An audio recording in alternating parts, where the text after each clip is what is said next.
এই চেনেলটো সাবস্ক্ৰাইব কৰক আৰু বেল আইকনত ক্লিক কৰক সদায় নতুন নতুন আপডেট পাবলৈ 16 ছেপ্টেম্বৰ দেশজুৰি অনুষ্ঠিত হ'ব CTET 2 জুনৰ প্ৰতিদিন কাকতখনত প্ৰকাশ পোৱা অনুসৰি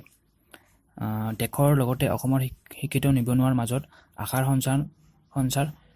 কৰি অহা 16 ছেপ্টেম্বৰ অনুষ্ঠিত হ'ব কেন্দ্ৰীয় টেট অৰ্থাৎ চেন্ট্ৰেল টেট কেন্দ্ৰীয় চৰকাৰে মানৱ সম্পদ উন্নয়ন মন্ত্ৰালয়ে জাৰি কৰা জাননী অনুসৰি কেন্দ্ৰীয় মাধ্যমিক শিক্ষা পৰিষদে CBSE 16 ছেপ্টেম্বৰত দেশৰ 92খন চহৰত এই CTET অনুষ্ঠিত হ'ব অসম চৰকাৰে প্ৰতি বছৰে টেট অনুষ্ঠিত নকৰাৰ ফলশ্ৰুতি যি সময়ত অৰ্হতাসম্পন্ন শিক্ষিত যুৱক যুৱতী শিক্ষক হোৱাৰ সপোন ত্যাগ কৰিবলগীয়াৰ দৰে পৰিস্থিতিৰ সৃষ্টি হৈছে শিক্ষিত নিবনুৱাই চৰম হতাশাত দিন কটাবলগীয়া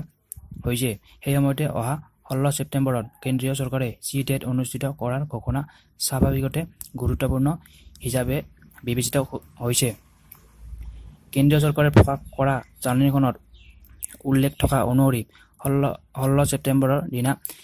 দেশজুৰি 92খন চহৰত CTET অনুষ্ঠিত হ'ব CTETত অৱতীৰ্ণ হোৱাৰ বাবে যাৱতীয় অনলাইন প্ৰক্ৰিয়া আৰম্ভ হ'ব 22 জুনৰ পৰা একেদৰে অনলাইন আবেদন দাখিলৰ অন্তিম দিন হৈছে 19 জুলাই অৱশ্যে অনলাইন আবেদনকাৰী প্ৰাৰ্থীসকলে 21 জুলাইৰ বিয়লি 3:30 বজাৰ পূৰ্বে আবেদন মাচুল আদায় দিব পাৰিব ইচ্ছুক প্ৰাৰ্থীয়ে CTETৰ বিস্তৃত তথ্য www.ctet.nic.in ৱেবছাইটত 12 জুনৰ পৰা লাভ কৰিব পাৰিব বুলি জাননীখনত উল্লেখ কৰা হৈছে মন কৰিবলগীয়া যে অসম চৰকাৰে প্ৰতি বছৰে টেট অনুষ্ঠিত নকৰালৈ ক্ষুব্ধ অৰ্হতাসম্পন্ন প্ৰাৰ্থীয়ে ইতিমধ্যে গুৱাহাটী উচ্চ ন্যায়ালয়ত গোচৰ তৰিব লগা হৈছে